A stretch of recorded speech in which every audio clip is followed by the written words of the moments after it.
చాలా సంతోషంగా ఉన్నాను. నా సంతోషాన్ని మీ అందరితో షేర్ చేసుకుందామని భోగి సంక్రాంతి శుభాకాంక్షలు తెలియచేస్తూ, భోగ భాగ్యాలతో, సిరి సంపదలతో అందరూ ఆయుర ఆరోగ్యాలతో ఉండాలని ఆ భగవంతుడిని కోరుకుంటూ నా శుభాకాంక్షలు మీకు తెలియచేస్తున్నాను మనస్ఫూర్తిగా.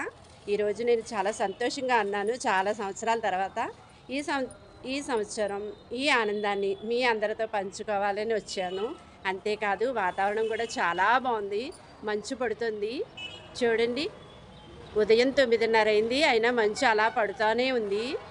చాలా బాగుంది కదా! డాబా మీదకొచ్చి మీ అందరికీ లైవ్‌లో శుభాకాంక్షలు తెలియచేయాలని నేను తెలియచేస్తున్నాను. అందరూ ఆయుర ఆరోగ్యాలతో, భోగభాగ్యాలతో ఆ భగవంతుడి ఆశీర్వాదం అందరికీ ఉండాలి. మీ అందరితో పాటు నాకు ఉండాలని భగవంతుడిని కోరుకుంటూ, మీకు భోగి, సంక్రాంతి, కనుమ, ముక్కనుమ శుభాకాంక్షలు తెలియచేస్తున్నాను. మీ శ్రేయోభిలాషి మహేశ్వరి. మరి బాయ్ అండి.